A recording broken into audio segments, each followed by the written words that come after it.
Star Trek will not be presented tonight, so that we may bring you the following special program. Word Balloon is brought to you by the League of Word Balloon Listeners.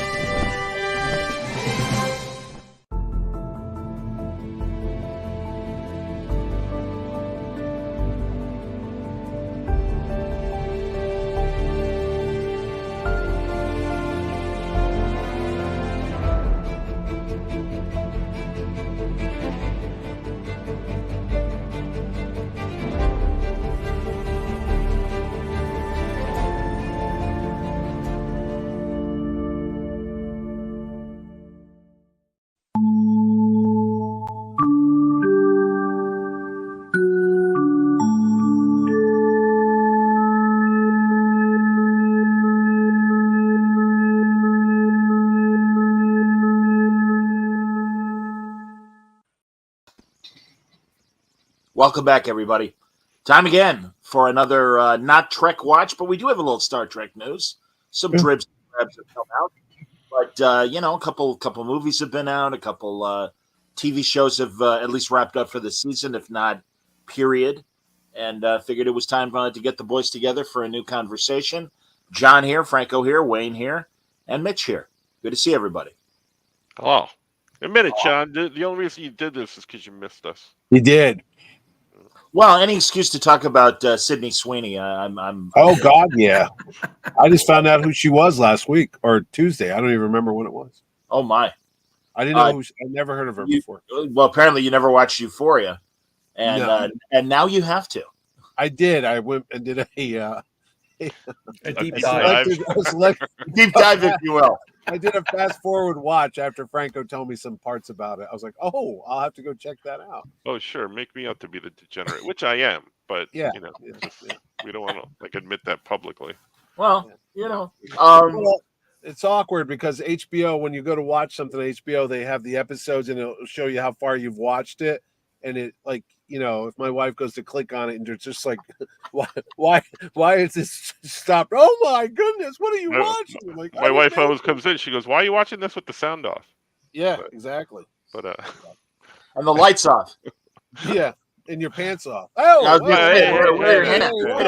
Good night, everybody. We've been canceled. It's really sad when the hand motion is missing. 2 minutes. Oh boy. All right. Yeah. We went too far, I think, now. Yeah, that's all right. That's all right. Not as far as the guy in Massachusetts who apparently couldn't keep it. Yeah. Whatever. There's a similar. I remember Arthur Miller telling a similar story about Marilyn Monroe when they were in like a bookstore and a guy couldn't help but oh, come on, help himself while he was in the presence. Yeah. Can you imagine? Isn't that I honestly? And that man's name was Jack Kennedy. No. Did you ever see that? The movie was about Masters and Johnson. It was about the people that wrote the sex book, and the guy that was he was the president in the Marvel movies, but he was in, you know who he is. He was in what's the prison picture? The one that's always the Stephen King story. You know, Shawshank. He was in Shawshank. He was the terrorist in Die Hard 2, but he plays this fellow who comes into the examining room and on at will he can make himself ejaculate. Oh my! And they go show it, and he does it right there. So yeah, it's a very different word balloon that I. I was going to say it's amazing how we've gone right to public ejaculation in 3 minutes. Well, there you go. No, there it is. Well, let's talk about Madam Web because honestly, not to I saw that movie. I'm here not to bury it or praise it, to misquote Mark Anthony, but I do think it's significant because this is the second Sony movie of the Spider-Verse. No, that is. Let me finish. I'm not done. The second misfire, if I may. Well, do you consider Venom like dead on firing? William Sandler. I don't think. No, I think Venom was a hit. The first one certainly was. The second one maybe not great, but Morbius absolutely was a failure. As was Madam Web. But the Spider-Verse cartoons are successful, so they do have those. So you have to lump that in there. That's part of the Sonyverse. Yeah, sure. Yeah. I was Well, you not going to see Madam Web until Mitch called me up and said, "Hey, you want to go see Madam Web?" And I'm like, "Do I have to pay for it?" He goes, "No, it's on me." I'm like, "I'll go see it." Yeah, but you treated anyway, which was nice. I know I was tricked into that, but but I was We like, went to "Yeah, I'll the go see it." bargain matinee. But I was like, "I'll go see it." And then I'm thinking, after we walked out, I'm like, I could have waited. I didn't, I didn't have to see that in the theater. I could have Yeah. waited forever. Like even after it comes on, like cable or streaming or Yeah. whatever. Yeah. I don't have to watch it then either. I get it. I mean, there are a couple of these superhero movies, even DC ones, that I still haven't seen. Yeah. And and forgive me, I haven't seen it. You three have. Was it? I mean, yeah. If you can, do you mind giving it from 4 stars to 1?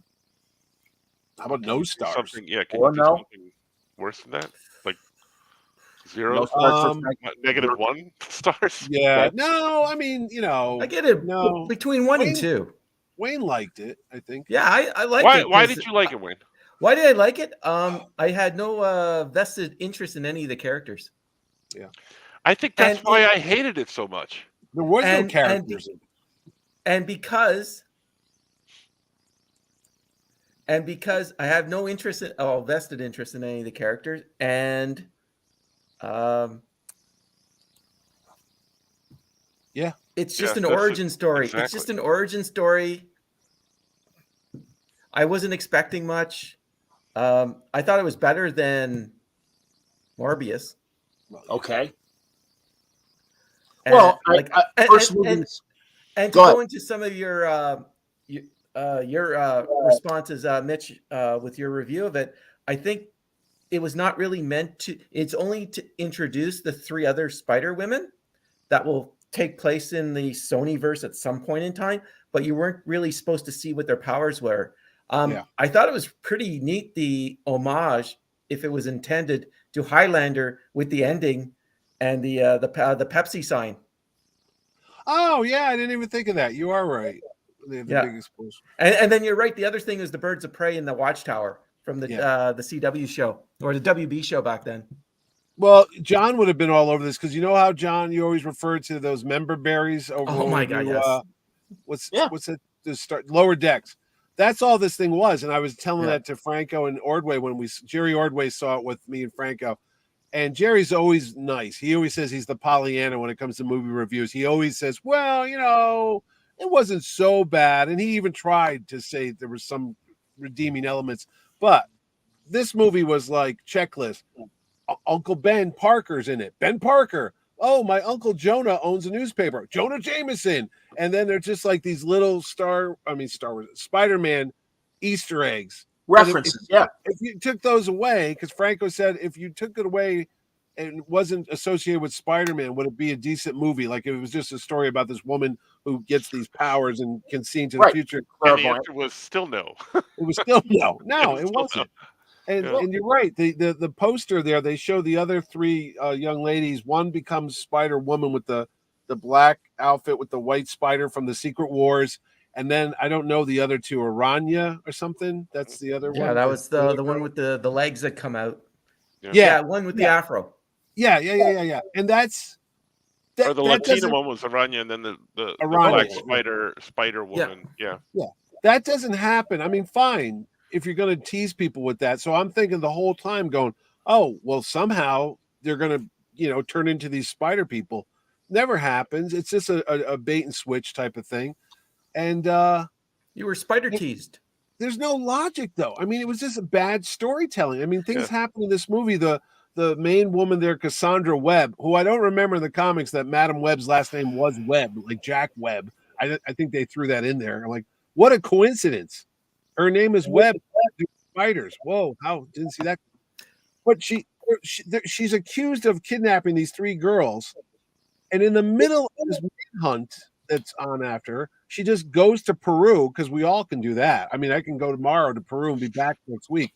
I mean, I'm like, how the hell does she get out of? There's even lapses within like the chronological action. Yeah. So like she gets off a train and the girls are like, "Help! This woman's kidnapping us," when she's saving them.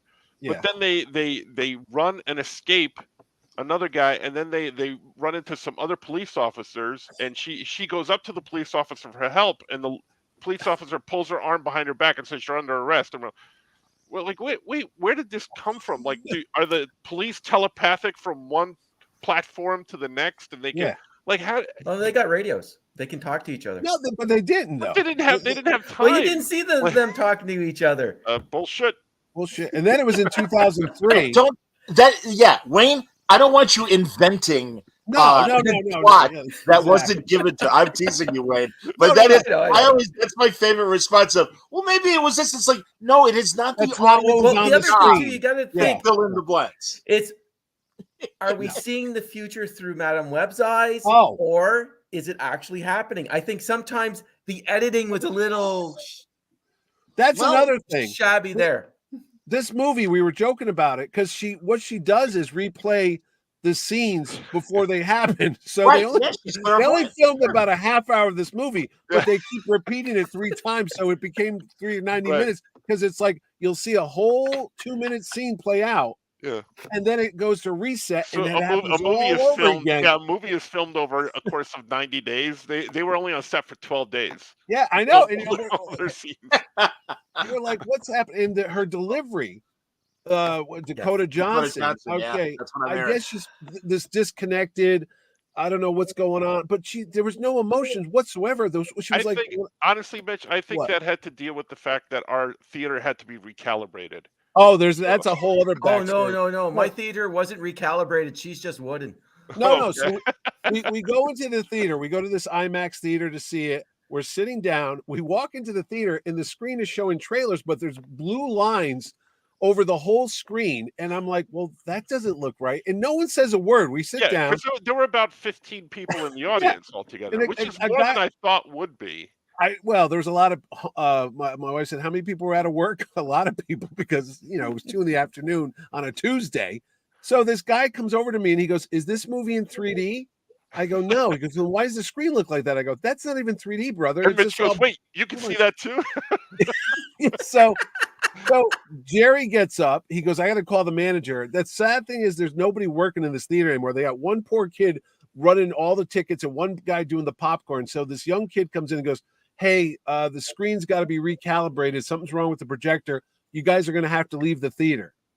And we're all sitting there. And I said, why do we have to leave the theater? Is there going to be some blinding effect? Or are we going to lose our eyesight?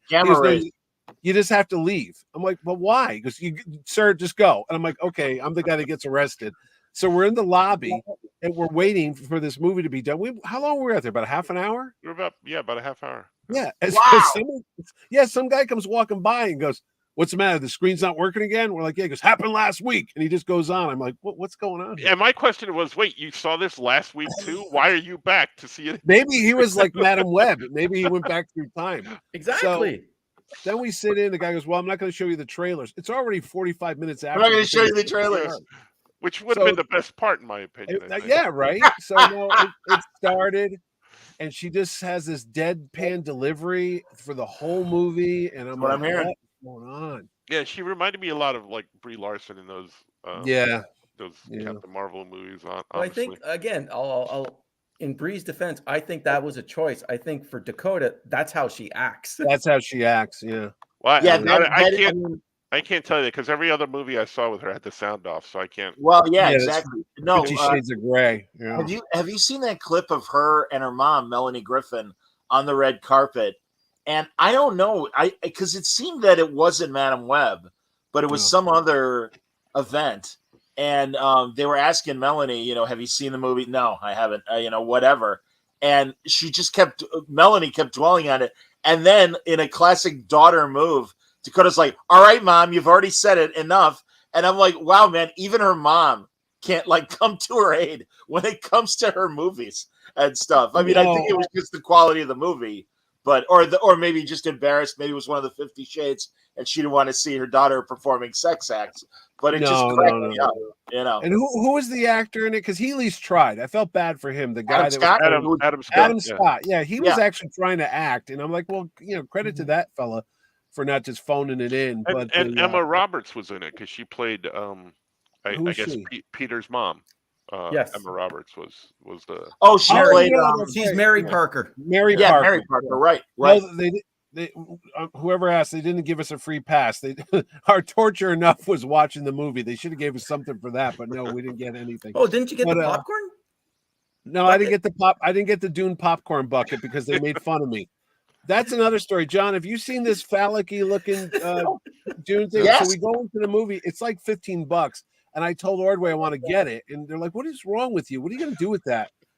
My wife would be like, "What the hell is that?" It's supposed to be the mouth of a If I sandworm could go from back Yeah, in well, time, sandworm. if I could go Sure. back in time, I would have let you buy it before the movie, so you had something to do in the But theater. it looks like a sphincter of some sort. From Yeah, some it's a creature. big gaping hole. Yes, A it big is. hole. It looks like it's like the Sarlacc from Star Wars, but it's more of a circular shape. Yeah, You can yeah. put It reminds you of definitely Diner. put yeah, you can put your junk in it and definitely go to town on it. But I'm not that well hung, so it wouldn't be. I Or could if use you're, a I straw. suppose, if you're on a long car trip and you Yeah. need to relieve yourself, that it's handy. But Yeah, so yeah, I I did don't not know. get that. You know, Why is Mitch pooping in the bucket? Yeah. No, so Uh, so Madam Web. So what happens is the movie's going on. Literally, Franco's looking at his watch 20 minutes in, which is always a bad sign. And he looks over and he goes, "I already looked at my watch." I'm like, "Uh-oh." And then when something finally does start to happen, I don't know because I blacked out. I fell asleep. And then Franco's kicking me to wake me up. He goes, "Wake up! You're gonna miss the whole But movie." actually, I was gonna leave you because I'm like, oh, he's actually enjoying this time right now. So I was gonna let him sleep, and Jerry's like, no, you better wake him up because he's gonna be upset that he missed the movie. I'm like, missed what? What movie is he gonna miss?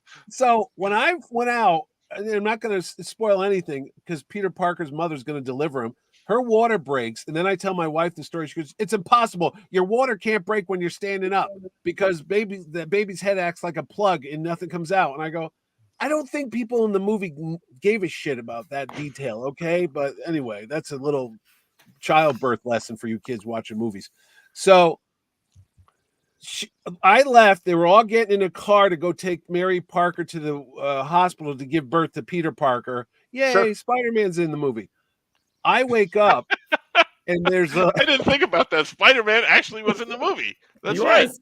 yeah, but he wasn't Spider-Man yet. But Madam Web knew. So anyway, there's an ambulance. It's all destroyed, and Dakota's driving it, and all the girls are in the car. And I don't know what happened. I just assumed that like they went and something happened. And then he goes, "You missed the whole action set piece." I'm like, "What happened?" There was a big fight. There was the bad guy was jumping on the car. They electrocuted him. The thing got. I missed all this. So, I can't tell you how exciting. How exciting was it, Franco? Was it like edge of your seat? I fought with Jerry. I wanted to let you keep sleeping. That's how exciting it was. So I was like, oh, you already missed it. Let's leave him. No, Chemdog brings up. I'm sorry, I didn't. no. Go Sorry, ahead. Go ahead. I was going to say, Chemdog brings up. He can't wait till Sony makes a film of that series. Remember Trouble, which The was game? about. No, it was about the Parkers when they're teenagers, and it's Ben and May. It was this weird Bill Jemas directed, like kind of creepy. And again, if they put it out today, I think everyone would be protesting. Marvel, what are you doing? Because the girls looked like they were 14 years old. They were photo covers of like girls in bathing suits. And essentially, it's this weird, almost, I suppose, romance comic story of the Parkers out frolicking and stuff when they're teenagers. And it's May. And yeah, it's this weird thing. And yeah, it came out in that early Jemas run Marvel period. Oh, when they did that Marvel book. Marvel was part of that, and yeah, Jikuro points that out. Yeah, Ant-Man and Marvel. Yeah. But that was kind of weird. That's tough. and Stanley, real fast, Stanley, because Stanley asked a question, I want you guys to answer. He said it was a decent movie. It needed more superhero action. So Stanley, like, enough. I mean, it was very weird from the beginning because Ezekiel had this weird baritone voice that was just like it. The minute he spoke, it took me immediately out of the movie. I'm like, wait, what casting person put this guy in the movie saying, "Oh yeah, that's the voice we need"? Because it was just, I don't know, it was weird, and he had this weird cadence with it, and it just took me so out of the movie. Like I'm like, everything about this is just like horrible. Yeah, I didn't like it. Trouble Next was time by I talk Mark to Terry- Millar and Terry And Terry Dodson. Dodson. Yeah. Terry Dodson, one of the great guests that will be at Terrificon this August 16th to the 18th. Shameless plug. The guy's dialogue was like a Godzilla Japanese movie because it wasn't matching his mouth, and all his dialogue was off camera. So I know they dropped it in after the movie. You know what I'm saying? Like the ADR guy, like they But said, it was weird dialogue too. It's like, I pay you enough. I stole this just for you, so you can yeah. And I you're kept going saying, to what, do this because I'm the bad guy. Well, the Weird funny dialogue thing like is- that.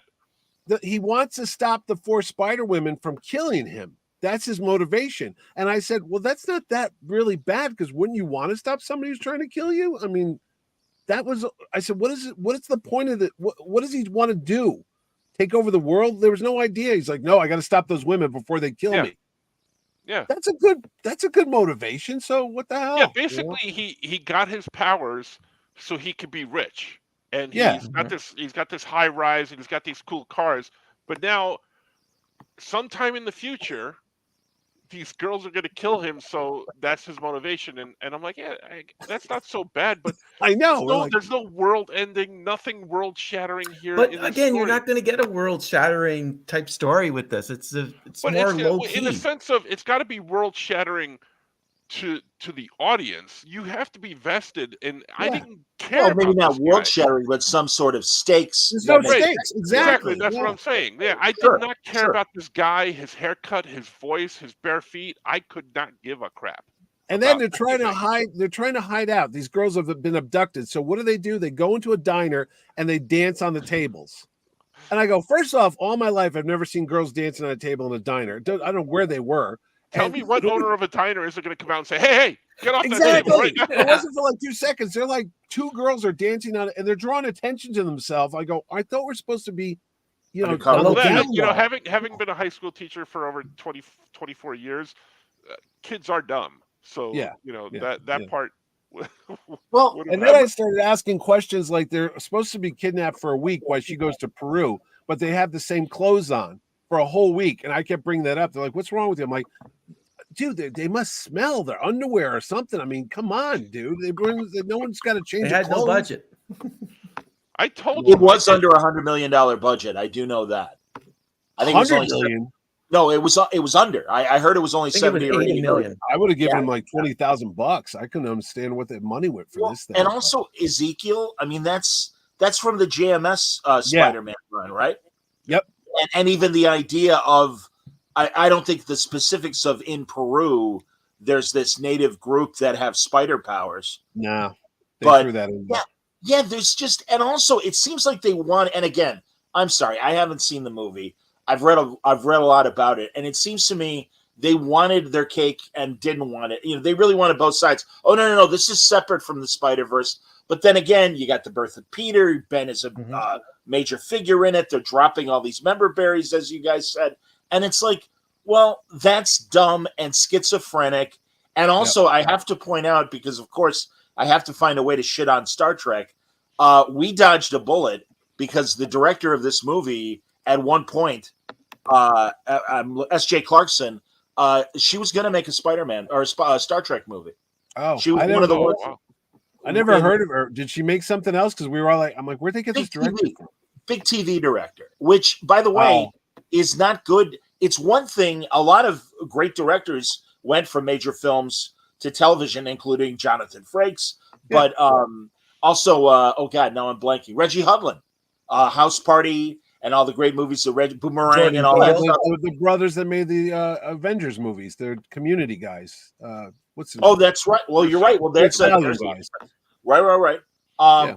But yeah, I mean, I don't know, Russos. man. I think she kind of failed, and also, I hear what you're saying, Wayne. I suppose if you said it earlier, if there was somebody in the chat that they introduced these characters to come up down the line, maybe I assumed all these things were slowly building blocks to a Sinister Six movie. Oh no, this isn't the Sinister Six one. No. Yeah. They got yeah, rid of all Craven. that. When you get Craven, the Craven movie, that's sure. the final. Oh that's no, I the realize final that. key for the But Sinister I Six. can understand. I can understand doing what you said, John, about having these girls, planted in this movie, and this is the seed that makes them Spider Women later. But I didn't give a crap about Right. any one of them. There was Right. nothing there to like make me go, oh wow, you know what? If they come out with a Spider-Woman movie, I'm gonna want to see it because Sydney Sweeney was amazing in this movie. She was not. Well, But you know, like she can have a shitty movie. I mean, otherwise her career is going great. I get So, that, you but, like, I didn't care about. But unlike let's say the Ant-Man movie, right? The secondary character in the first Ant-Man movie to talk really fast. Like at least it was like, oh man, I like this guy. You know, I like watching him. So there was none of that within this movie. So what's And the yet- story? I was trying to figure out. I said, why? My first words when it ended is, why did they make this movie? I'm told that Sony has to be in production every 18 months or something with the Spider-Man maintain their related license. story, or they lose their rights or whatever. Yeah. They have the license or something. That's what. So between Craven, Venom, the Spider-Verse pictures, they just have to constantly keep. Craven's doing a going to be spider awesome thing. because it's going to get bit by a radioactive lion. And Yeah. then get Mhm. lion powers Yeah. like Spider-Man. Yeah, Craven. I'm sorry, and I mean Meow. that J.M. DeMatteis story, Craven's Last Hunt, and a lot of good Craven stories over the years. But this thing just looks like it's gonna suck. Yeah. You know. But, I'm sorry. but Aaron Taylor Johnson is almost as cute as Dakota Johnson, so I might go see it. Yeah. Well, I'd rather see Artie Johnson play Craven the Hunter. I wonder what the popcorn bucket's going to look like. Maybe it's like an elephant. Philosopher King says Sony has to make something every 4 years and 9 months to keep rights. 4 years. I don't know, but B Thing says, but there was that great scene in the forest where they all established that their parents suck, so that Madam Web could adopt the teenagers at the end of the movie. But that's another thing that bothered me because they have parents. Yeah, Yeah, no they one suck, said where they were. But they But they had bad parents. I understand. Oh, that, but actually, they're still no. parents, One of them, and they still one of have the parents custody was over these deported. kids. One Oh, of the one of- parents one of didn't live in the country anymore, Yeah. so she needed a Good new Lord. parent. Well, again, who is this movie made for? I don't know. And It opened on, simple. it opened But- on Valentine's Day, and I was thinking, do they think couples are going to go see this? Because When Well, I we saw went it, to go I see saw it. it on the We 14th, did. and it was just full of couples in Wayne. really, Yes, Well, oh and- well, I was the only single guy in the theater. And they're all Kinda looking at you. Look sad, at us creep. G. Rojo says, I love Craven even before reading Craven's Last Hunt, but they can't make that story without Spidey. It certainly won't work otherwise. And Philosopher King, sorry, he says keeping the No, rights isn't a problem. They're just greedily and hastily trying to build their own cinematic use. That's it, guys. This is I the did- thing. yeah. If I may, real fast, what I Yeah, want yeah. to say is the superhero genre as a film genre has been established, and we've seen successes, and now we've seen a bunch of failures. And it doesn't matter if the failures happened in your own studio backyard. You have to look at the field of movies and go, okay, let's learn from the shitty movies and do better. And I'm sorry, I don't understand Sony's plans, because even Morbius, it's like, all right, well, maybe a cool Morbius movie might work. Well, obviously that failed. The Craven trailer sucks. I have no interest in that whatsoever. And Madam Web sucked as a trailer. I had no interest in whatever. And there's got to be somebody, but there isn't. This is what Rob Burnett always keeps saying, that these are corporate decisions without a smart, creative person going, this is why we're making this movie and we're making it this way. And there is no other Kevin Feige or James Gunn in these capacities to make these decisions. and the worst thing is, I was telling Franco and Ordway, they're hurting themselves in a weird way, because you and I and we know about the whole Marvel studio and Sony, but the average Joe or Jane who walks into the show sees that Marvel logo and they go, oh, there's a Marvel movie. And was it Sydney Sweeney? One of them said, I'm so excited to be part of the MCU. This is not the official MCU. This Right. isn't like Disney's Marvel Studios. This is that Sony weird shit thing going on over Yeah. here. But at the end of the day, it comes across as a bomb that had the Marvel logo on it. So people just go, oh, wow, Marvel's really striking out with this stuff. And it's watering down the overall product because 100%. So, in other it's words, not Sony quality, is smart you know? by pushing all the shit to the Marvel side. I mean, they're trying to sabotage it. I don't think so. I mean, I'm like, Good business decision. No, let's damage the Spider-Man movies. Yeah, that's well, good. and we all know how we got here, but if there are people watching and listening that don't know, back when Marvel was on the verge of bankruptcy, Sony grabbed the Spider-Man rights, and not just Spider-Man, but everything else that could be interpreted as Spider Universe characters and ideas, and that's why. And then certainly they had the initial success with the Tobey Maguire movies. The Garfield movies did okay, but slightly less. And then they realized, maybe we need help. And so for the Tom Holland movies, they really made those movies in tandem with Marvel. And so even though those are both branded as Sony and Marvel movies, at least Marvel had its influence there. But then, when they're on their own, they don't know what they're doing. And it's sad. It's really, and also, again, Wayne, and maybe literally years ago, but in earlier episodes, sometimes you've asked me when I've expected better quality from Star Trek. You're like, well, maybe we know too much and whatever. And it's like, no, I think there's and then I'm not really, I'm just bringing this up again to point out that it's like, it's not that. I think it's a reasonable expectation 25 years into making superhero movies, going back to, well, even more, 26 years since Blade, that we should deserve. I forget what year the first Tobey Maguire movie was. That 2001? That was 2002, because it was after 9/11. Yeah. You're not going to count The Punisher as the first movie. No. Oh, that Dolph Lundgren one in the Dolph Lundgren. 80s? No, Lionsgate. No. Or the Man Thing. The Man Thing movie. No, it's a different era. That's a different era. Okay.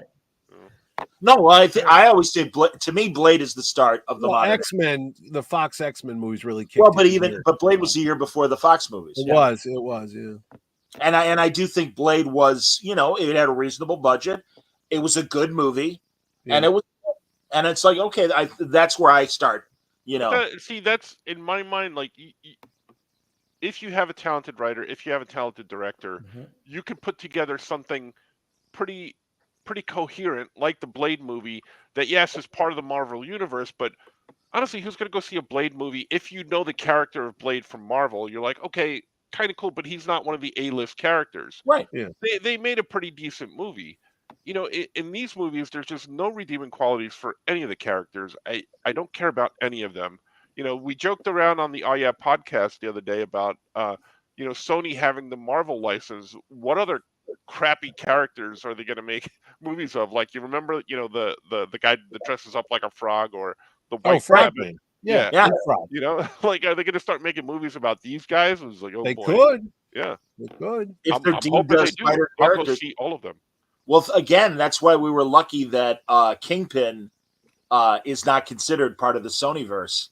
Oh, and also, I mean, I didn't mind Michael Clark Duncan in the Daredevil movie. I thought he did a good job as Kingpin, but I love D'Onofrio, and you're right, Michael. As we've said time and time again, when we crap on new Star Trek, you need good writing, you need good direction, you need a plan, and I don't see the plan here. I think there was a story. It's just, this would have been better as probably a TV series or something. Like, I don't think there isn't even enough in it to make it a real, like, full movie. No, it was weak. Did Sony make that for a full movie? I was going to say, go ahead, Mitch. Excuse me. No, I was going to say, did they make that Powers TV series that time? Was that Sony? Yes, Sony did make it. Absolutely, Sony. Yeah, made Will that. Wheaton was on it, and it was like, who killed Judy Jupiter, whatever the hell the storyline was. From Retro Bendis. Girl. Yeah, that's something. I don't even know if you can find that anymore. I remember my kid had Sony PlayStation. I started watching it, but it's one of these things. It's like Powers is a great story. It's a great graphic novel series. But when you do some shitty product like that in a movie, that's all people remember. That's people might, they're going to read a comic, and it just ruins everything. You're never going to do another Madam Web movie. Not that you want one, but that's not going to happen for years. That Fantastic Four movie, if Disney didn't buy it up after that last one they made, but I can't remember the director's name, but it was horrible. If Fox owned the guy who directed Chronicle. Yeah, Tim Miller?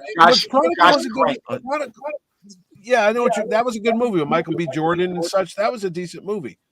But I don't know, man. If they didn't pull the rights from it, you'd have one more shitty Fantastic Four movie after another. Even the X-Men movie started going downhill That Dark Phoenix movie they made at the end and the New Mutants movie, those were like freaking bad But then they did the TV movies. again, You know? New Mutants. I enjoyed New Mutants more than I thought I would. Did you? honestly. Okay. I it liked more how than I they thought. incorporated Lockheed into it.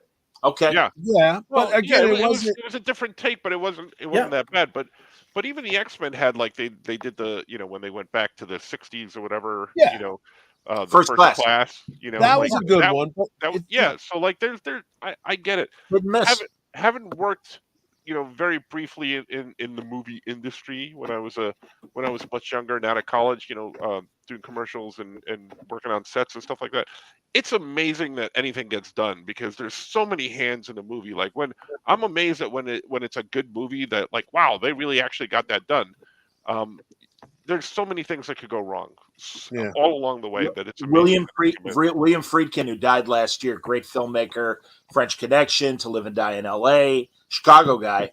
He always used to say, for a successful movie, 1,000 things need to go right. Mm. And he knew. And man, I loved him because even till the end, there's a very pretentious Dutch filmmaker. He's the guy who made that. He made a crime series on Amazon that Brubaker wrote several of the scripts for it and stuff.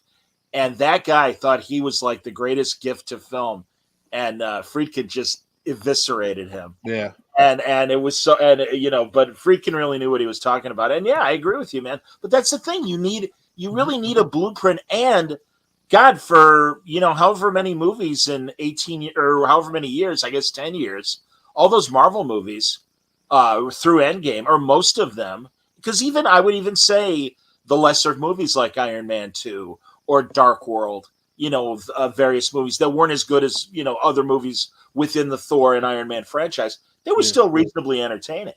I think Winter Soldier is still their best. Absolutely. Yeah. Totally. Even those Avenger Endgame and Infinity War. No, it's Winter Soldier is a good movie.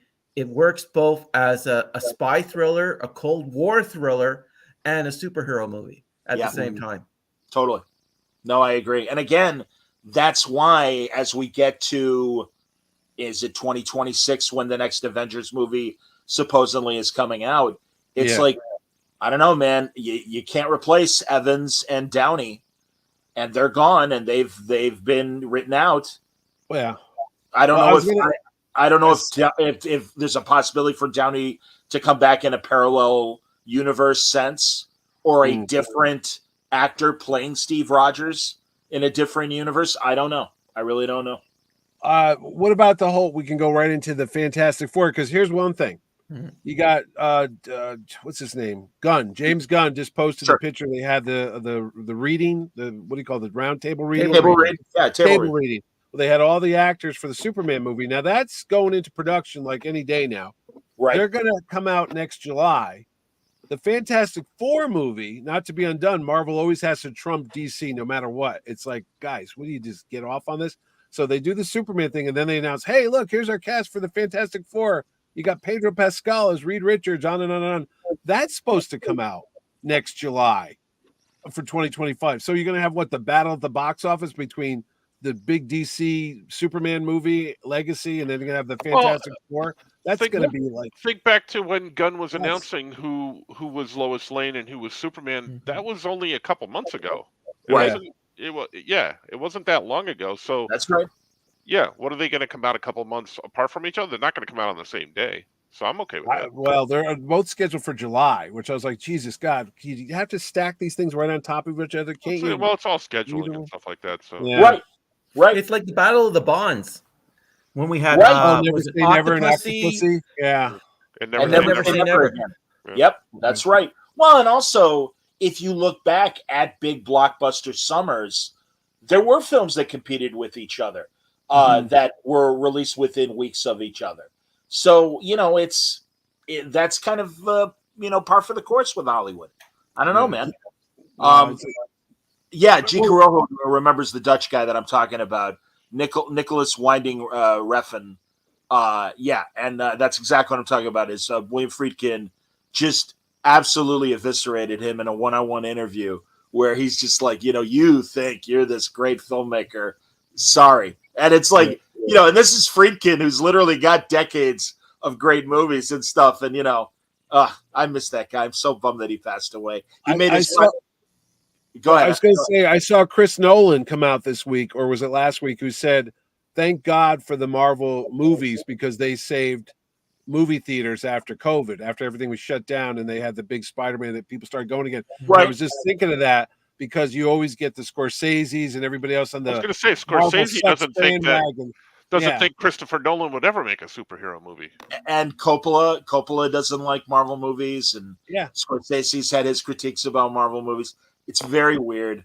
But the reality of it is, if it wasn't for these big superhero movies and these audience-pleasing blockbusters, people aren't going to the theaters. Because they stay home now. They wait for streaming. We've talked about this before, how they shot themselves in the foot with the same day release type of thing going on.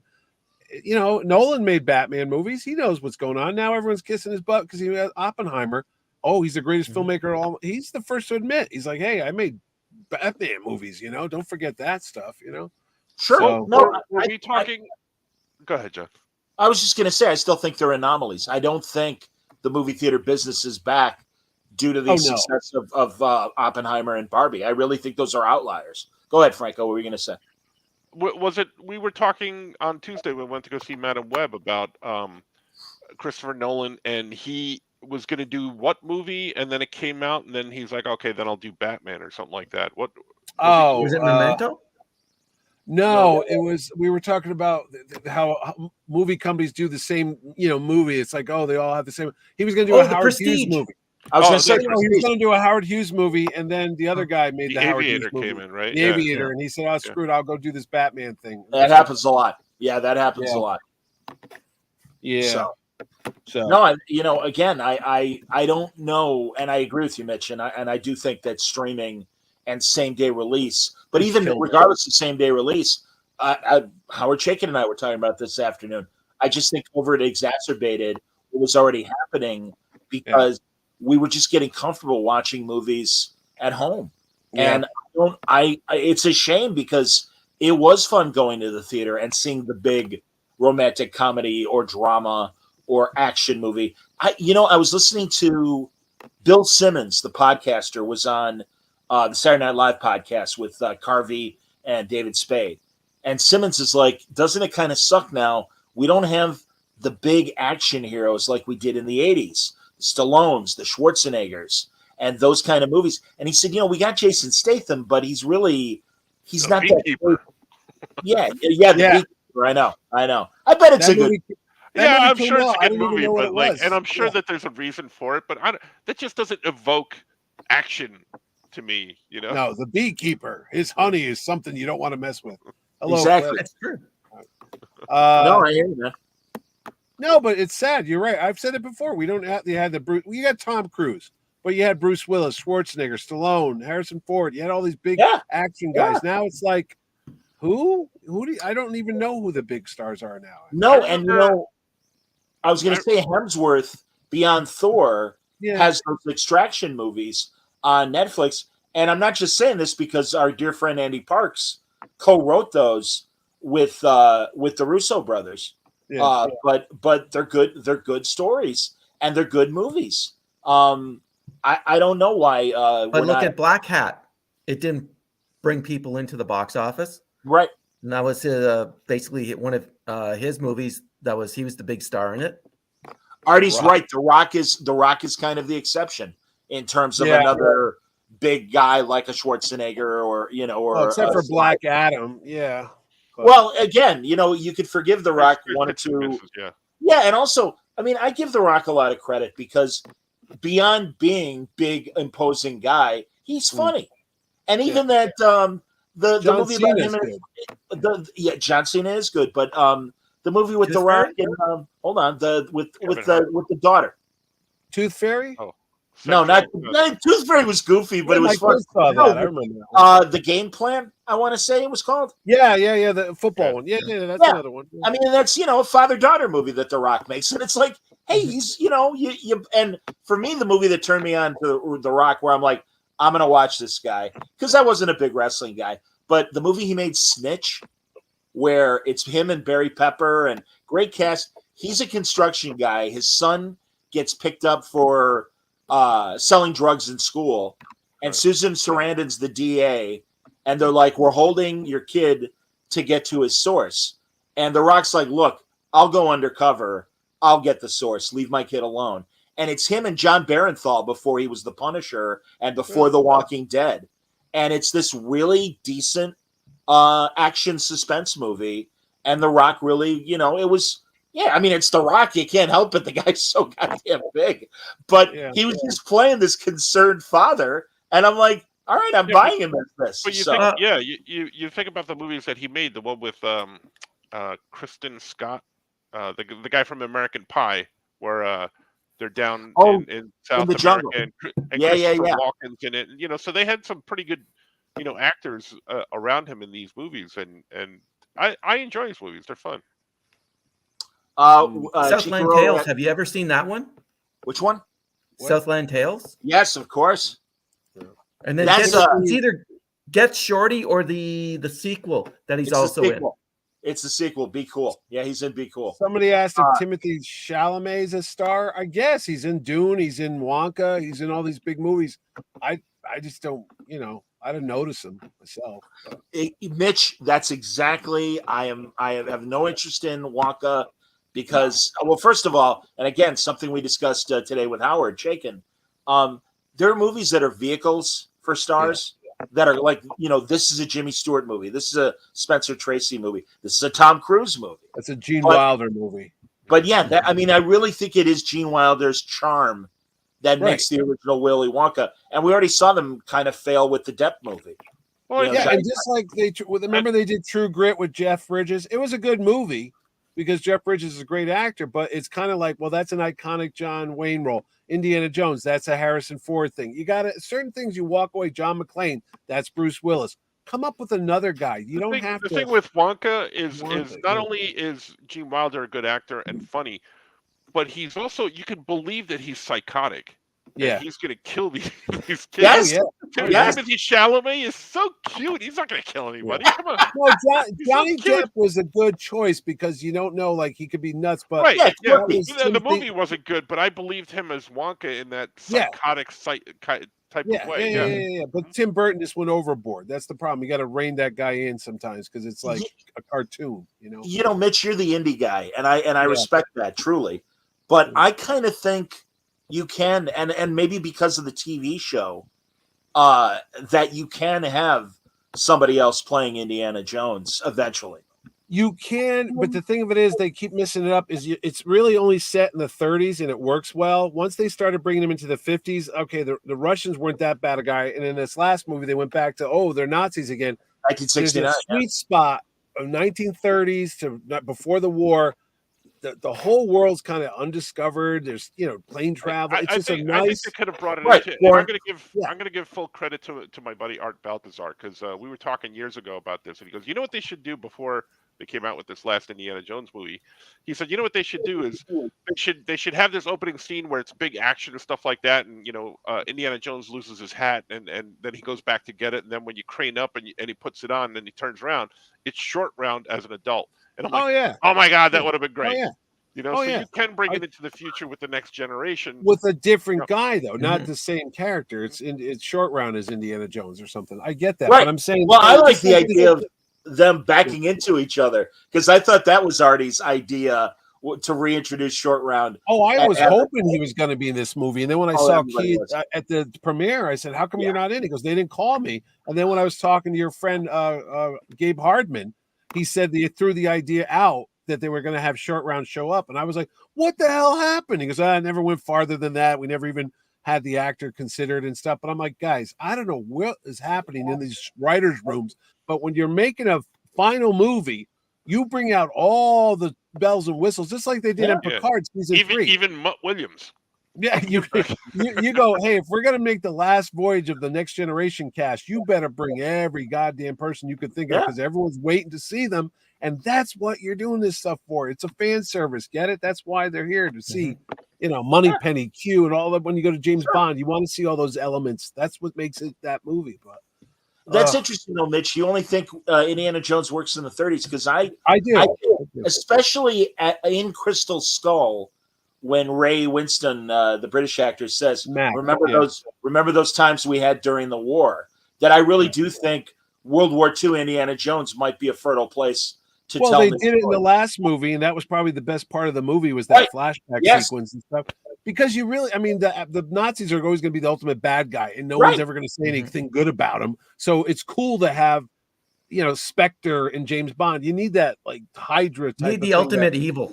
Yeah, and I always hated what they did to the Borg. I love Star Trek. I mean, it is a Star Trek podcast, but when they humanize Borg, I get it. When Hugh came on, and they're all not so bad, but once you start that, then you had 7 of 9. It takes away from that. Hey, don't you talk shit about 7 No, of 9. but it's like with the Clone Wars too, with Star Wars. It's like you never needed to know what was underneath the Stormtrooper mask. Once you took that off and started showing there were people, it really gets you the sick feeling when they're mowing them down with machine guns and blowing them up. I think what's worse about the Clone Wars. Sorry. What's worse about the Clone Wars, you really find out how dicks the Jedis are. They're just nothing but dicks. They're just as bad as the Emperor. In The Force Awakens, we'll go back to that one. The guy, Finn, he stops being a stormtrooper and he joins up with the rebels or whatever they're calling that movie. And then as he's leaving, he's firing and shooting these co-workers of his. It's like he went postal and he's like murdering the people he was didn't working like with. them. That's why he left. Yeah, but they were just, he's like, hey, buddy, I'll see you at lunch. Yeah, next thing, I'm like, holy Christ, Finn's a psycho. Yeah, but they took his yogurt. The whole he labeled his yogurt in the name fridge on it every time. He said, TX1192. I told you, don't touch my yogurt one more time. And because everyone's wearing the helmet, they don't know who took it. Oh my God. They blew that Finn storyline in those sequels so badly. And it was literally, I think we were all intrigued when in the trailer he takes his helmet off and it's like, oh my God, there's a human being there. He's not a clone. And it's like, wow, that's going to be a great story. Wrong. Wrong. Yeah, no, let's talk more about Rey. being- We got to talk about Rey. She's the greatest thing that ever happened. And, she's a Skywalker now because we say so. Wrong. Yeah. But Sorry. again, they said that they were inducted since they were children. The children were taken away from their parents and Just brought like the through Jedi. this mind training to become stormtroopers, basically come cannon fodder. Yeah, but the Jedi as bad as the Jedis. Whatever. Look, you know what? Looking back now, I never thought I'd say this, but the prequels were much better than the sequels that just came out. So No shit. you knew everyone. Oh, Lucas sucks. Lucas doesn't know shit. Now it's like, wow, those were pretty good compared to this. It's like after It's going to be hilarious. In like 10 years from now, we're going to say, "Oh man, those sequels No, were we're really not. good No, compared to what they just came out with." We are not. No, sir. It's like when Trump was at his worst as president, and somebody put up the George W. Bush billboard. And how do you like me now? It's like, I didn't suck as bad as you thought I did I? And it's like, yeah, actually, you're kind of right, man. What are you gonna do? That's I don't know, man. That's what's the worst Star Trek? Enterprise or out of all of it? Voyager, Deep Space, Discovery. Okay, Discovery is the worst. Discovery. And again, I hope to God that this season coming up in April redeems itself. Well, But I speaking of think it's Indiana absolutely Jones, the you worst. saw the trailer, right? We could talk Star Trek. I sent you the trailer. I Oh, said, yeah. oh, look, now she's Indiana Jones because they're on the quest to find this object that's going to save the entire galaxy. And only Michael Burnham, forget everybody else in the galaxy, there's only one person that can figure out the puzzle that makes the thing open up to get the golden whatever the hell it was. I'm like, But whatever. is she still in the Sydney future, from Alias. or does she come She's in the back for future. future past, or I No, don't know what no, future no. she's in? She's in the future. They're still in the future, but there is some centuries old mystery that they're trying to solve. Are they in the future or the future Yes. future? No, they're 1,000 years from now. She's not coming back. All right, Franco's messing with you. Oh, whatever. And I saw Tilly. I saw Tilly in the trailer, so I said Franco will be happy. back. Yeah, excited. He's She's in back. Starfleet. Yeah. They're trying to determine the secret of the Cadbury bar. It looked like Or, a little your Cadbury Canadian- egg thing opening Your up. Canadian candy bars. Arrow bars. Oh, the The arrows. Aero bars. It's the secret of the Aero bars. Now, okay, so I sent you the episode list. It's a 10-episode Yes. season. Yeah. The Yes. first 2 episodes drop on the same day. There's Yes. a double, maybe it's a two-parter. Double I hit. don't know. Yeah. What's her boyfriend's name? I keep forgetting. Book. Book. But He's in all the trailer. I forgot he was even on the show, but no, he's there. Wait, what about And, the cat? Is the cat there? oh, yes, I the don't cat. know. Yeah, Book's cat. Yeah, They got new uniforms. It That looks doesn't like matter. somehow. 'cause Of course- Tony's there, Of so- course they do. Let's I was waste like- money on new uniforms. I know. I'm watching Of it, going, course wait a they minute. They've got time to make new uniforms now. Why? What is going on in Starfleet? They're I in the mean, you know. future. They got plenty of time. Well, because Also, the, again- the Federation's growing. They need new uniforms. Oh, They stop! spend money. They spend money on the wrong stuff. It is so stupid. They waste money, and it's like, hey, maybe you could have gotten, I don't know, maybe a better writer in the room.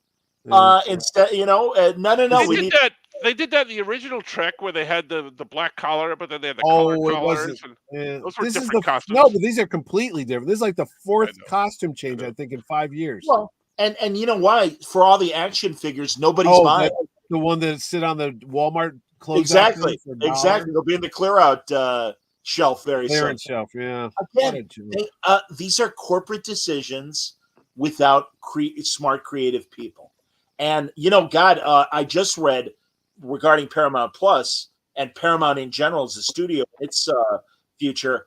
I'm hearing Peacock Right. might buy them, and that they may merge.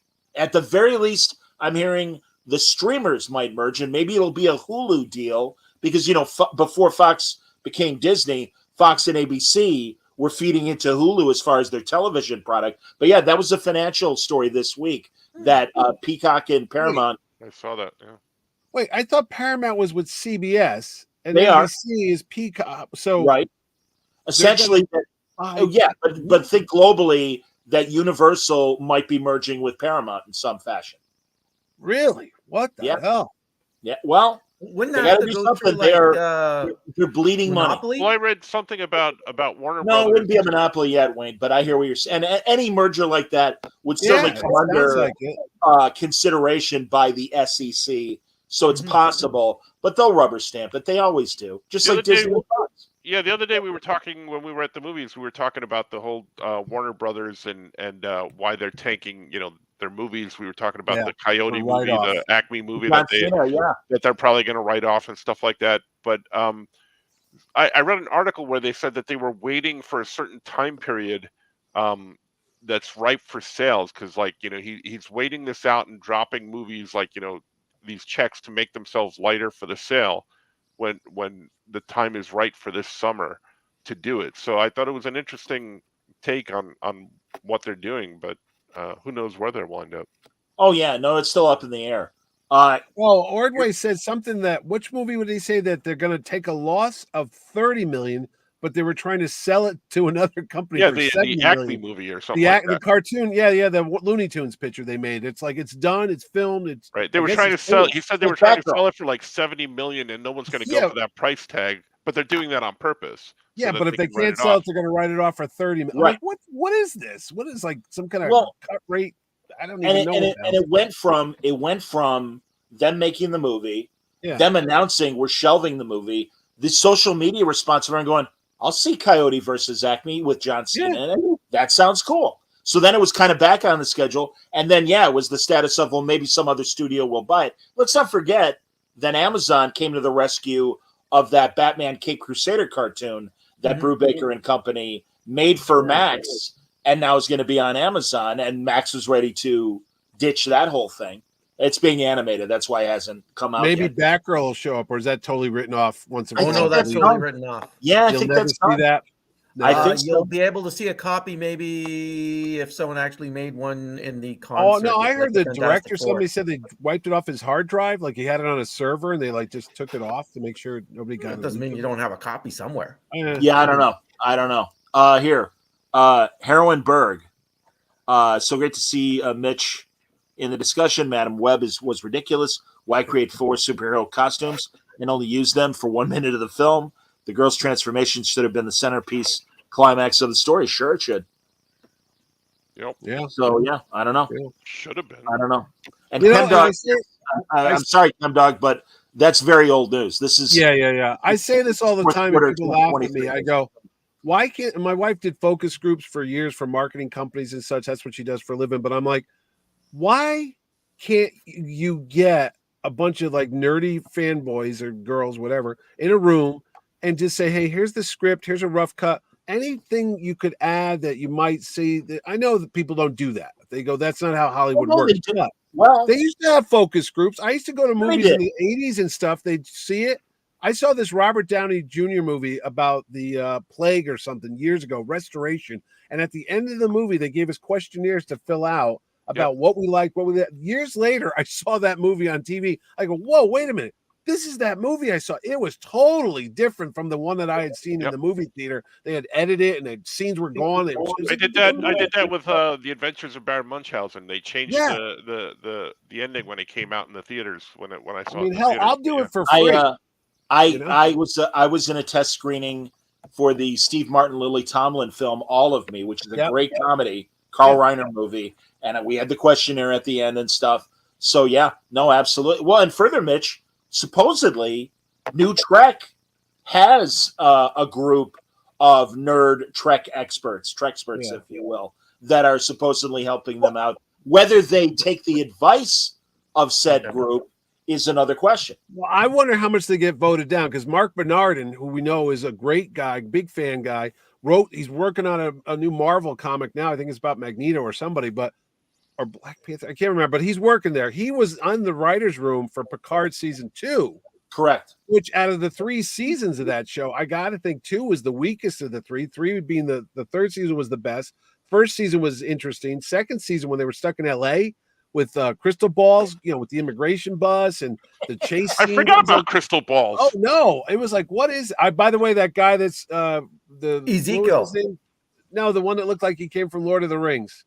Yeah, he's at another. He's at a Star Trek. He's at a convention this summer. Legolas. Yes, Romulan Legolas, as we call it. Yeah, I was like, no, I don't want that guy. I couldn't remember. Now I see he's at a convention somewhere. But I don't think they have as much power as you think, John. I think they're writers. They get set a certain amount of episodes. I agree. They work on that, but then there's this overall corporate head or a showrunner that just, for whatever reasons, waters it down or shoots it down or whatever. And I'm like, why can't you let these guys do their jobs? Because they've grown up with this shit. They've watched all these movies that you and I talk about, right? They've read these comic books. They know what people are looking for.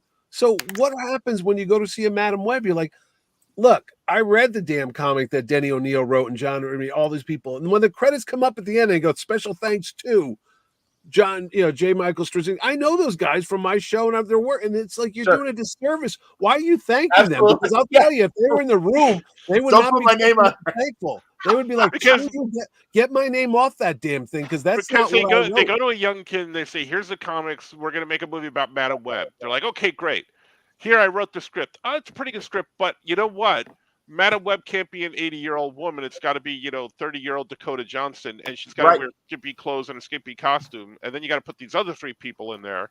Yeah. So that's exactly what happens, Mitch. You know that. The damn cartoon was better in the 90s that had Madam Web in it. There was an animated Spider-Man. Spider-Man and his amazing 30-minute cartoon from 1995 by I think the Fox cartoon.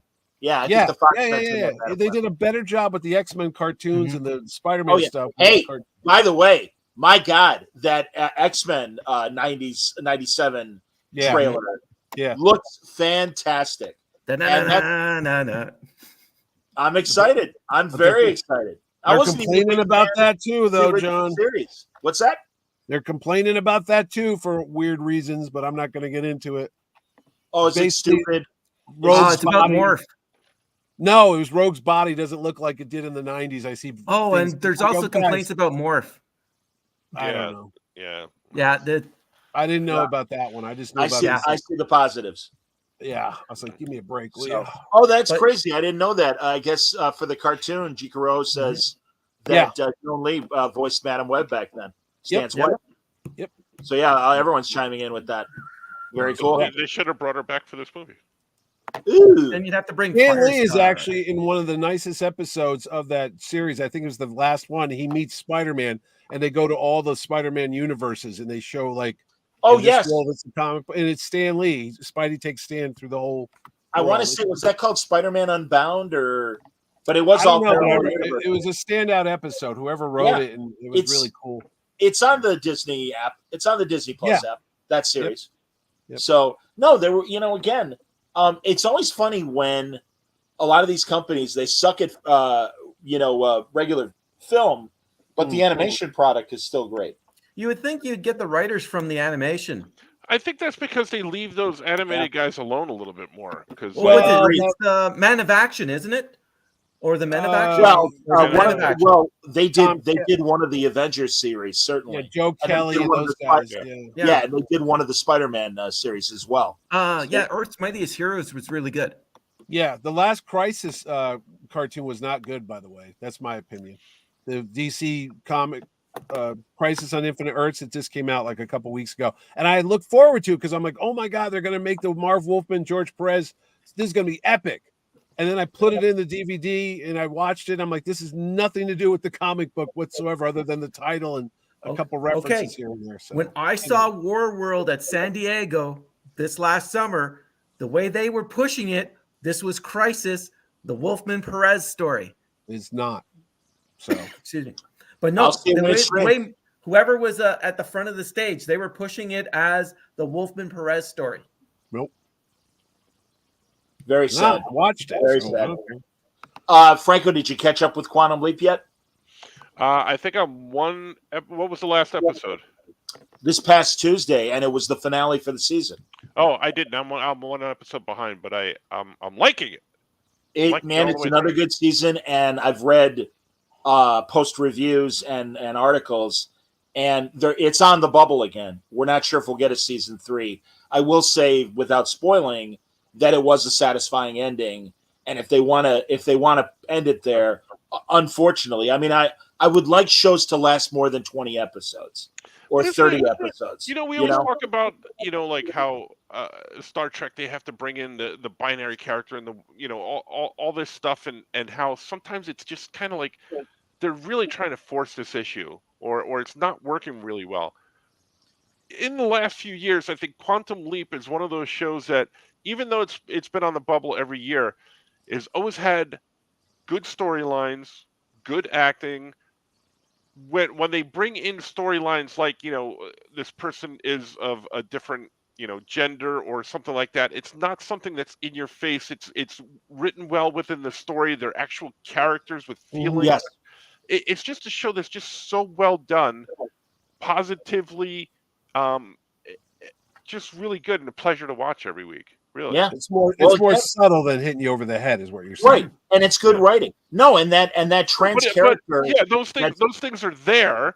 They're obviously, you can't avoid them because they're right in front of your face. Right. It's just written well, just not they are. I'm assuming the pronoun is they to describe this person, but they're an interesting character, and it goes beyond the fact that it is someone that was born a man and is wearing women's clothing. I don't know if they are in mid transition and haven't had the operation, because they don't hit us over the head with it. They are just there. And again, it's a good character. It's a scientist that is sympathetic to Ben's problem, and they're trying to fix it. And Ernie Hudson and all the other members of Project Quantum Leap are very interesting. I really think it was a success, and I'm glad that it at least got 2 seasons in today's environment. And had what could be called a series finale as much as a season finale. Mm-hmm. So how many episodes was it? 10? I think it was 13 and 13. So I think 26. Yeah, that's something we talked about the other night too, because I'm going back and rewatching Northern Exposure, and I can't believe that I used to watch TV shows that had 20 to 22 episode seasons, hour-long dramas, Nowadays, you're lucky if you get like 10, 12 episodes on it. You're like, we're good. We went to that. You weren't binging them, and I think that's a big difference. Yeah, and it was a different business model, because when I started talking to Brad Meltzer, who, as we know, would have not only his reality shows, but he had that WB series, Jack and Bobby, and I asked him. I said, the British seem to get it, where they for decades have had shows that might only have a 6 or 8 episode season. And I'm like, why doesn't the American model follow that example? And he said, because they're so much more expensive. The economics are literally to the point where amortize the cost over the sponsors extended number of episodes. Yeah. what Wayne is saying, that yes, and also further that really they make their money back and start seeing a profit on those old 20 plus seasons when they go into syndication. That's why they like wanted season 4 or 5. right Yeah. the 100 episodes, and now we can go into syndication. That's why they really tried hard to make Enterprise as close as 100 episodes, because it got canceled in the 4th season, and they got to in the 90s, and that was enough to hit syndication. It's a different world. It's a different business model now. Yeah. And are again, there any shows? Are there like Law and Order? I don't watch those shows, but do those go 20 episodes, or they're not longer than they 50? did, and They I still think they do. still do. I think they still they? do. Well, that's also different because they're more they're not episodic. They're more like Yeah, it's an anthology show. It's a one and done. Yeah. It's one of my favorite hotel shows because One you and can done? watch. Yeah, well, you can watch Law and Order and just watch an episode and be like, all right, that was an hour and an entertaining hour. Yeah. And Law and Order has now crossed the border. There's Law and Order Toronto. Is that true? What? Is that It's Well, true. There is a UK. There was a UK Law and Order with what's his face from Battlestar, Apollo, Jamie Bamber, Oh, and Oh, he, yeah, he that's did, right. he did Yeah. a Law and Order as well. And they wore the wigs when they were in court and stuff. Yes, Yeah, absolutely. really? Sure they did. Yeah, for real. So yeah, it doesn't surprise me that there's a Yeah, Toronto because one. you Canadian courts has the wigs too, depending on which court you're going to. Yes. Oh, no Oh. kidding. They wear that stuff still? Yeah. Wow. I'd like it to be called Law and Order Across the Border, though. I think that would be more. that's a good name. Yeah. Yeah, Dick Wolf, if you're paying attention, rename it. So They could do a Law and Order south of the border too. I was like just thinking of that, South South of the Carolina. border. Yeah. Yeah. and also, yes, Sam all Waterston. the crimes revolve around that what's That thing called? tacky, Yeah, the gas, tacky that store. gift shop. Yeah. Souvenir shop. Yes, Chem Jack Dog's pointing out that Yeah. Chem Dog's pointing out that Sam Waterston, they just aired his Oh yeah. his that's character's right. final Last Law night, and Order yeah. this week. Yeah. So yeah, that's right, Chem Dog. Martha Jones was in the Law and Order UK from the woman who played Martha Jones on Doctor Who. She was also on Sense8, which Yep. is that J. Michael Straczynski. Yes, Netflix. JMS. Yep. I like Martha. I thought Martha was a good companion for the Doctor. We're still a When few do, weeks when away. do those start up? When do April. Right, April. Oh, When? I April? think I think April. I know it's the spring. Same Is time it a as series or just Discovery. another movie? No, the series, the They're Doctor gonna Who get series. weekly shows again. Oh yeah, Okay. no, this is the series. This is series 1 of All right, the new all right. Doctor. Yeah, Okay. and it'll be on, and again on Disney Disney Plus. Yep. here in the States, BBC for the rest of the world.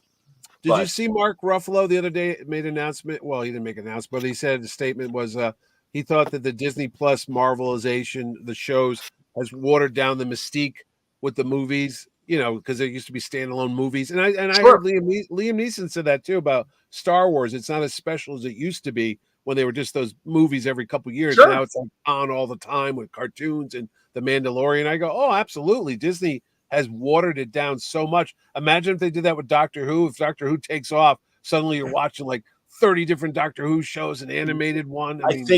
I think Russell Davies is especially seriously what happened during the 60th anniversary, and they did those Tales of the TARDIS and brought back a bunch of the former Doctors and companions. I do think that's in his they're back building pocket. a Doctor Who universe type of Well, thing. I think it's The possible, universe. and at least with the Doctors, it does involve time travel. So and they've already done it. Yeah, in you're those right. crossover Doctor episodes that they've done, good You ones could do and it. bad ones. So I'm okay with that, and also I really just like all want those. I want guys. one scene when they all come in and they are like doctor. Doctor. Go ahead, Intern. Joe. I What? interrupted. It's true. No, We almost no. got that with the 5 Doctors. Yes. So many franchises now. Who owns Harry Potter? That's Warner Brothers, right? Right. Yes. That's right. Did they make multiple? I'm not aware. Do they do multiple spin-offs of that besides that Fantastic Beast thing? They don't do. I think that was the plan shows. until she went all crazy. Oh, really? J.K. Rowling. That is possible as well. That might be the reason why. They're I think pushing the video deal games with for her. it. Yeah, but I think the deal with her is that she needs to be involved in like script wise. Oh, like that. she didn't sell it off like Lucasfilm or. Well, and Funky Dude is correct regarding Doctor Who that we did have Torchwood. Yeah, for Torchwood. Yeah, right. Yeah. Torchwood was good, and also It the was. Sarah Jane Chronicles. We had Elizabeth Sladen before she passed away. Yeah, doing that right. the kid show. Yep. So yeah, No, again, again, if it's done right, I'm okay with it. I don't know. But they also had Class, which was a spin-off from Doctor Who. What was it? Class. Flag? Class. What was that on? Oh, it's see again, it was a space up here, so the sci-fi channel up here, but it would have been BBC US. Yeah, BBC America. And who was in it? Was it the Companions or somebody? No, it was a bunch of school kids, and Peter Capaldi was the janitor headmaster. Oh, okay. And he wasn't the Doctor in disguise. He was a different character. No, he was a doctor. Oh, he was? the Doctor? Yeah. Oh, See, I never saw it. I wonder if it ran here in the US. I don't know. I think it was 6 or 8 episodes. It didn't go anywhere. Okay. And was it that school that they introduced during the Tenet years? Oh, where Sarah and also and Clara also school. And Clara taught at that school, and of course the original companion Ian was from that school as well, the Coal City School or whatever it was called, I believe. Yeah. All right. Anyone watch The Last Airbender, the live action? Tell me. No. It is a lot like the cartoon. So have you seen the cartoon? I've seen the cartoon. My kids used to watch it. Sure. Yeah. It's not bad. I've watched the first 2 episodes. The movie was it has the spirit of it. Okay. It's not too bad. Yeah. Is it tied into that movie by M. Night Shyamalan? That was No. This is actually it's going back and doing The Last Airbender from the beginning. Not anything. It's not M. Night Shyamalan's movie. This is basically looking at Aang, the 2 kids finding Aang in the ice, and then dealing with the Fire Nation. All right.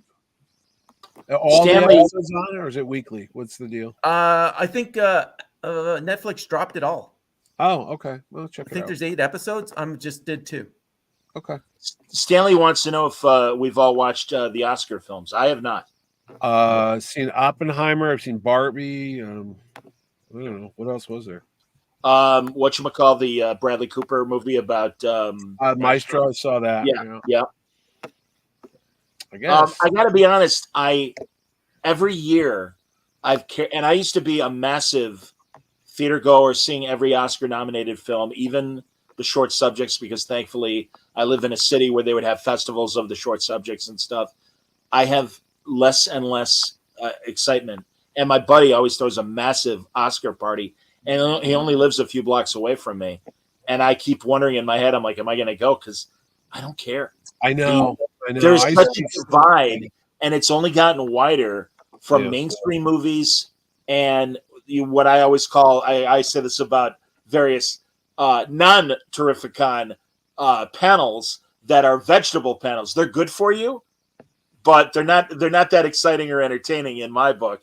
And I can say that about other conventions. And I would say the same thing about some of the Oscar-nominated movies, where it's like, I get that this is an important message, but I do miss the days when A Star is Born, the Streisand movie, even the new one with Gaga and Cooper. But like, there need to be more mainstream movies in the Oscar considerations. Mm-hmm. And I'm finding less and less as they widen. See, this is how out of the loop I am. Didn't they add a category that's like, a popcorn movie, like best? A couple of years ago, they had like 10 in one. Well, I know that, but didn't they add one that's like, the more popular, I don't know. Did they win? I don't remember hearing that. I don't know if they added a more Golden popular... Globes did this year. They had a special achievement for like box office, because that's how Barbie won. Maybe it was the Golden Globes. Then, yeah, because Mark Hamill came out and presented it. I was like, what the hell is this about? And it was like a best. They didn't want to call it People's Choice Award because that's kind of like a giveaway, but it was like best achievement in overall theater. Okay, maybe it was the Golden Globes that I was thinking of. No, because that's how out of it I am. Years ago, you'd have a Jaws, you'd have a Star Wars, and it would lose to like the Goodbye Girl. And you're like, what the hell are you talking about? Or Annie Hall beats Star Wars, like or Rocky, whatever it was back then. But you're like, well, that's the biggest movie. Everybody loved that. Yeah, but this Woody Allen picture is really good. Crimes and Misdemeanors or Shakespeare in Love. Those are great movies. You're like, but bullshit. This is the best movie. But no, but that's been happening forever. That happened to that is. I mean, it's just the way it is. Raging Bull lost to, was it Gandhi? something like that. Yeah, it Or did. Ordinary People. 1981. Maybe it was Or Ordinary Reds. People Yeah. or Reds. Yeah, Yeah, it's like again, that's the problem, man. And also, especially earlier on, when genre films were lightly regarded, I think they're slowly. Well, they were up until like the fact that the Lord of the Rings movies did so well in the Oscars as well as box office. I think that was the apex. But unfortunately, yeah, man. Again, with these, but that was also weird when because you really want to see Aquaman 2 win an Academy Award, no. You know, yeah, that was also weird because they wound up giving all the Oscars to Return of the King, which was the third movie. Yeah, I honestly thought the first one really should have gotten an Oscar. I thought the second one was better. That again, that happens in the Oscars all the time too. A lot of times, an actor will win more for his body of work than the current movie that he was nominated for. Well, like Sean Connery for The Untouchables. Yeah. I That was remember good. when That The was fun. Dark Knight got nominated for a Best Picture. That was like a shocker because it's a comic Batman movie, and Heath Ledger won that year He won for the Joker. And then you Yeah. go, honestly, I'm not saying anything. It was a great performance, but you go, he did just pass away, and there's always that kind of like, well, Oh, sure. Yeah, you know. that's questionable just because it was such a good performance from him. Yeah.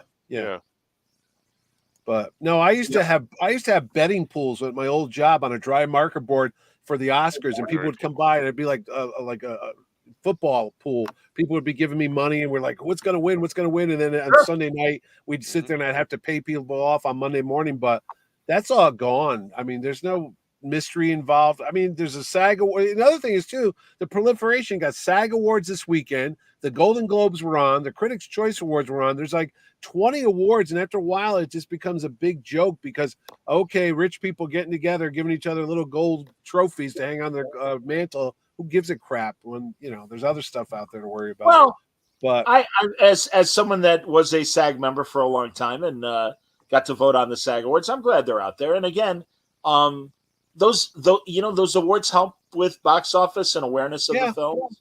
That's why they exist. And yeah, I think the fact that they're now televised is the problem because they've always existed. No, I know. Can somebody posted in your chat here? Peter Capaldi won an Oscar. Is that true? For what? I don't know. Has to be supporting. Well, sure, He's but the I only don't Doctor know. Who. I never knew he was in big movies. I only saw him in that World War Z. I've never seen him in anything else. Go back to in the early '80s when he's a kid. This great Scottish filmmaker, Bill Forsyth, made that movie with it's Peter Riegert from Animal House. Boom. And what's his face? The Irish thing. Yeah. It's Dennis Lawson's in it. Wedge from freaking Star Wars. Yes, I know. Simple. Local hero, attaboy. Local hero. That's it. Yeah. Yep. I love that. Capaldi's Burt in Lancaster. Burt Lancaster. I was going to say Burt Lancaster's in it, right? Yeah. I did not know that. I've seen that movie. I didn't Peter know Riegert's the American coming to the little town, and Peter Coyote plays like the kid that works for the company. That's his liaison. And Dennis Lawson, Wedge, owns the hotel that he stays at. Yeah. I did not know that. Yeah. Capaldi won an Oscar for Best Live Action Short in 1995. Oh, for God's sake. Live action short. Yeah, but it counts. That's not a real Oscar. Award. That's the awards that give out. You go to the bathroom, you come back. Or You're like, Franz Kafka's It's a Wonderful Life. You know what I used to like about the Oscars, and they don't do it anymore. Remember those elaborate Coke-filled spandex dance numbers they had in the 70s when it would go on for like 20 hours? The Oscars would start at 8 and at 3 in the morning, and you'd be like, who won Best Picture? I don't know. But here's a salute to James Bond. And they'd have all these like coked up spandex people dancing around, and you'd have Barry Manilow playing the piano or something. It was insane. That's when Johnny. It's Maurice Binder. Yes, that's when Johnny was hosting. That's right. Johnny Carson would be there. We're in hour 8 of the Academy Awards, and everybody would be all gassed up in the audience. It's like whatever. So, Nicholson would come up like Jerry's telephone. Oh yeah, easy now. Yeah, and Jika Rose says local heroes in the Criterion Collection. Absolutely, man. And yes, Burt Lancaster is the old man, Mr. Happer. All right, I hope of all the actors, I'm going to throw it out there. I hope local hero wins it, Mr. Paul Giamatti. I don't know if he is, but if you see Holdover, it's on Peacock for free. If you have that, you can watch the whole movie right now. It's a really good movie. It's a 70s Yeah. type of movie. He did a great interview last week with Howard Stern. Oh, did he? Who he was in Private Parts with. He was Pig Virus and He's Pig Vomit. Private Yeah, Parts. he's That's Pig right. Vomit. Kevin, Yeah. Kevin. Yeah, Kevin Oh, he Matheny. was Yep. great in American Splendor. that's right. Yeah. Oh, God, Oh, I yeah. love it. Oh, I would Sideways. show that. Harvey Picar. I would always show Harvey that to my Picar. AP class. I would show that. Yeah. Private Parts. No, American Splendor. American Splendor. Oh, American Splendor. Sure. Yeah. You know, speaking of comic book related movies, it's on Hulu and it's from 2020. There's a Del Close documentary, and Del Close is the father of Chicago improvisational. Second City. And they spend a lot of time talking about that DC series from the 80s, Wasteland. Yes. That he co-wrote with Ostrander. It was an anthology series, so it had a ton of different artists. Mike Gold was the editor. Every time I've had John on, of course, the great Suicide Squad, their creator, but you know, John co-wrote it with him, and Mike was the editor. I always am like, tell me more about Wasteland. Tell me more about working with Del. And I love that. And it's great because they, in this documentary about Close, they show them in the 80s and it's actors playing them. But then they cut to the guys. Mike is in the movie and John is in the movie. And it's great. And they, you know, of course, they've got tons of fantastic Del Close stories. So it's really good. You wonder why DC doesn't put that in an omnibus, because I can't find those Wasteland books. You got to go hunting around for them, buddy.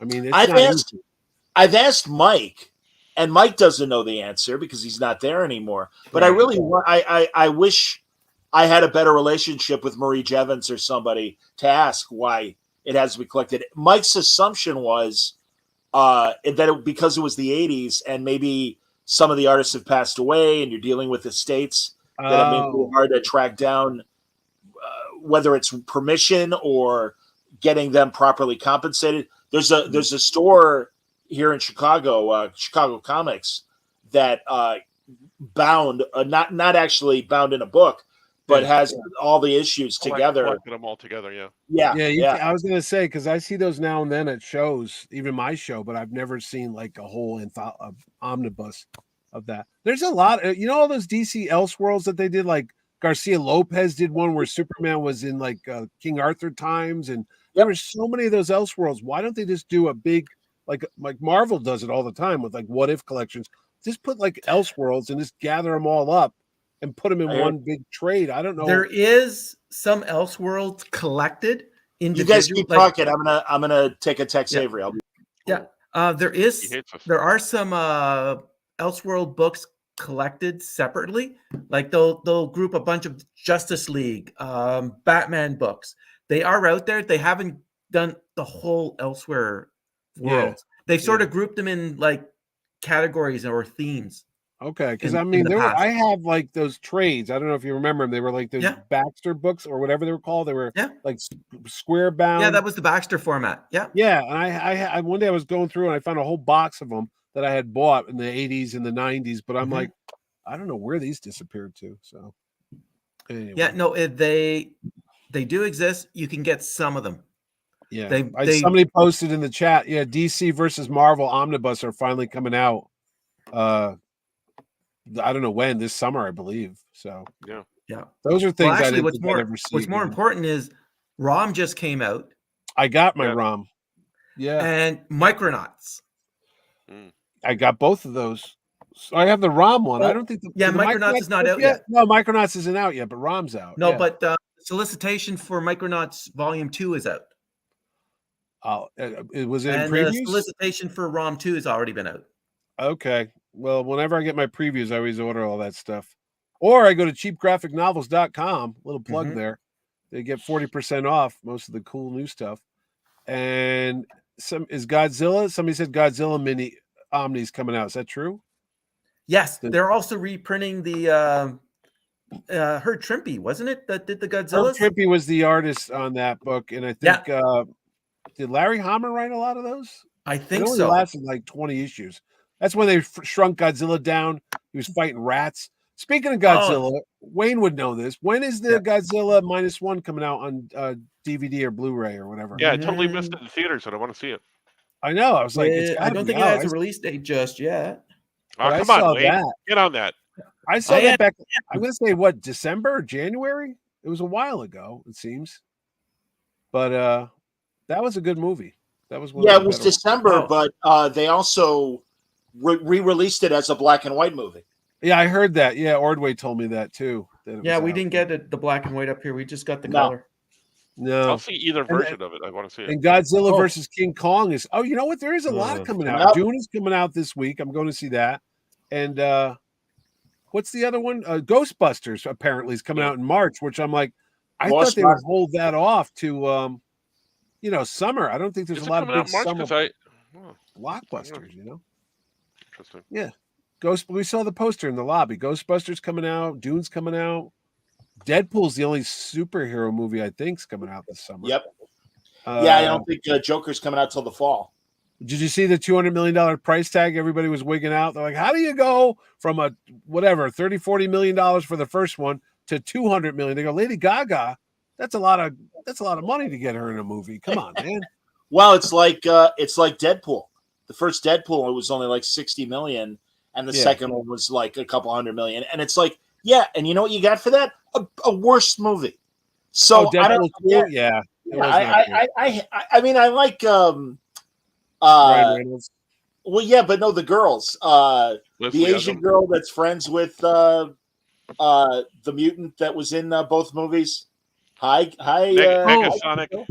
Oh, Megasonic. Megasonic. Teenage Mutant- Megasonic, yeah. exactly, Megasonic, whatever the hell. Yeah. Yeah, So yeah. I mean, they were funny in the second movie. That kid was annoying as hell. Oh, the kid's voice was the That worst kid. thing ever. Oh my What god. Hey, White! Hey, White! Yes. I'm like, oh, kid.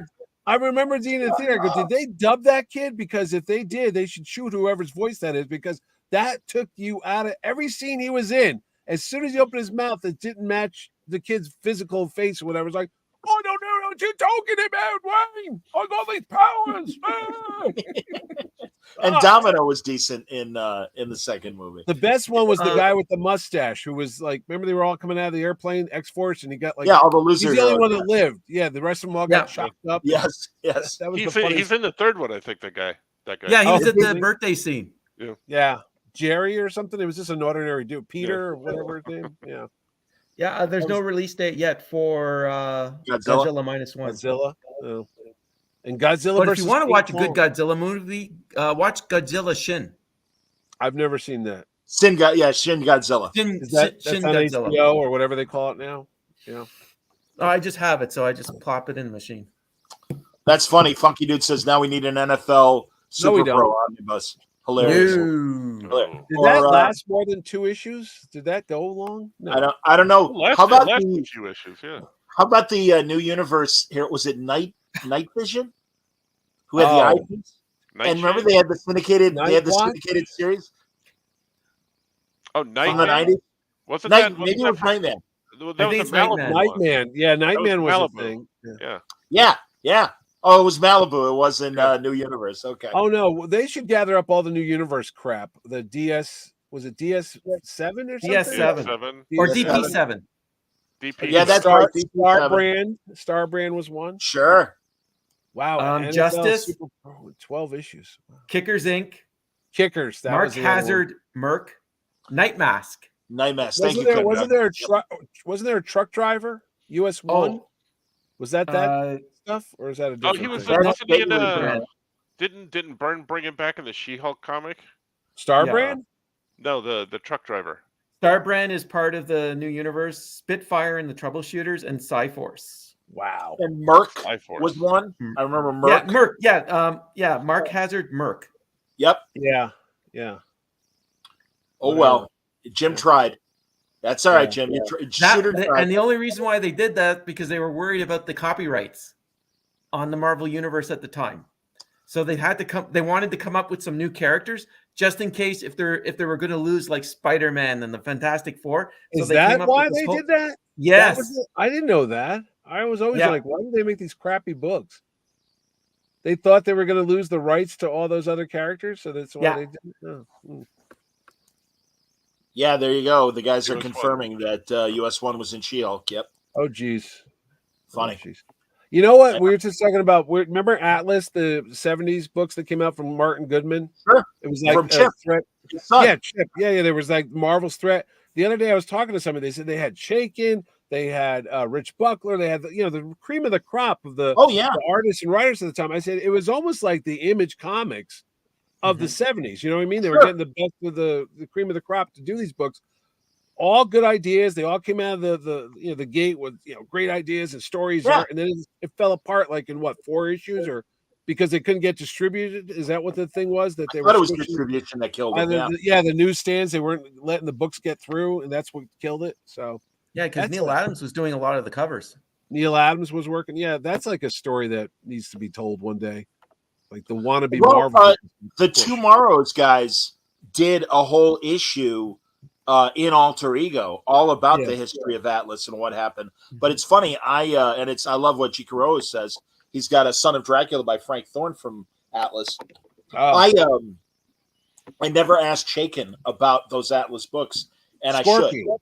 Scorpion. Yeah, that because was the Scorpion, Chaykin book. he Yeah. retold it to become Dominic Fortune. Dominic Fortune. Exactly. Yeah, I used to be like, it looks just like Dominic Fortune. What the hell? Yeah. That's right. Dominic Now, what- Fortune briefly mentioned in our Chaykin conversation today. Was those creator owned? That was the whole premise of it? The guys don't got to think own so. their own stuff? No? Okay. No, No, the Um, creator owned would have been the Star Reach. it was just kind of Martin and Chip creating their own company out of spite after Cadence bought Marvel. Yeah. So, here you go. Oh, according to G. Kuroda, Atlas even let the artists keep their artwork Oh, wow. prior to that being the norm. There you go. Mm. So no, and again, I'm sure Chip and Martin, had great relationships with all these people when they did work for Marvel. So yeah, why not? Probably paid him more. We briefly mentioned the new Fantastic Four that's coming. First of all, Yeah. I'm glad it's set in the 60s. And I hope they do like the first Captain America movie, that maybe they go into the negative zone and when they come out, it's modern day or something like Yeah, that. that makes sense. But what do we think of the cast? I like the cast. I don't mind Pedro. I like Pedro Pascal and pretty much everything he does. And the only thing, and truly, I don't mean this as, well, John's picking on him because they're picking a Hispanic guy instead of a white guy. But he just doesn't, at least visually, speak Reed Richards to me. And I don't know of an actor of color. I'm sure there are good ones that they could have gotten. But yeah, feel free, Wayne. Go throw it back at me. I was just wondering why they couldn't use John Krasinski. I thought he was great. Yeah, He had the look. Yeah, Yeah, he had the look of Reed Richards for me. Yeah. Maybe I read somewhere, or maybe I'm just making it up, that he got a little spooked because of the commitment.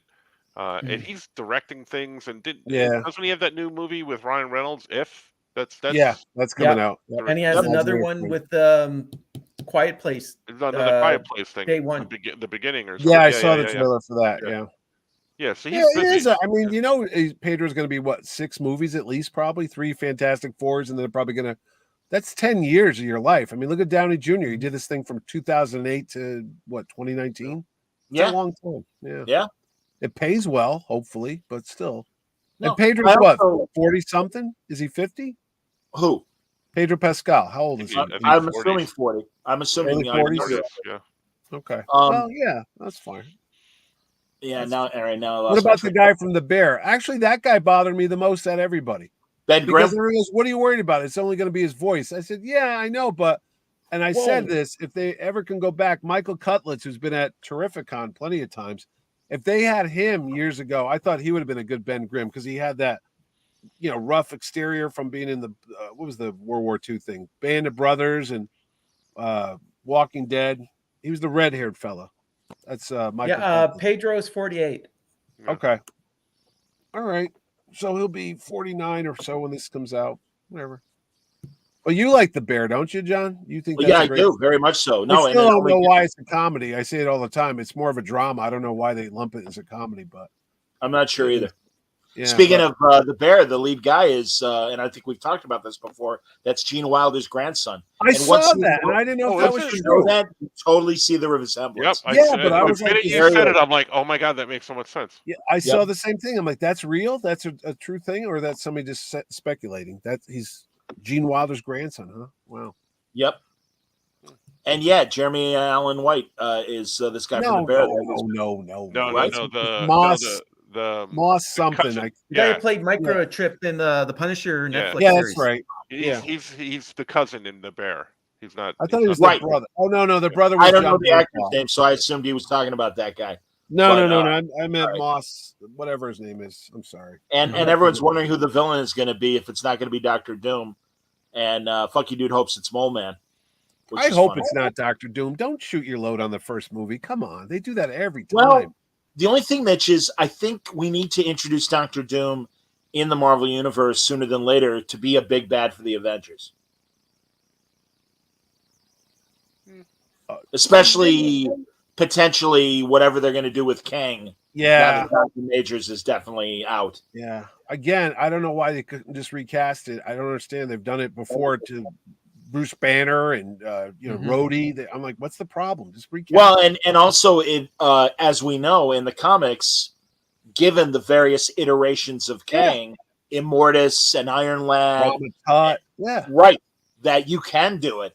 And it's like, yeah, or even in the Matrix, the third Matrix movie, when the Oracle yes, had to be recast because the lady passed away, Mhm. and they were very smart, and they had the woman that was slightly smaller, and Keanu's like, "You're smaller," and he goes, "She's like, yeah, I've lost my power, so I'm less of what I was," and it's like, that's brilliant, man.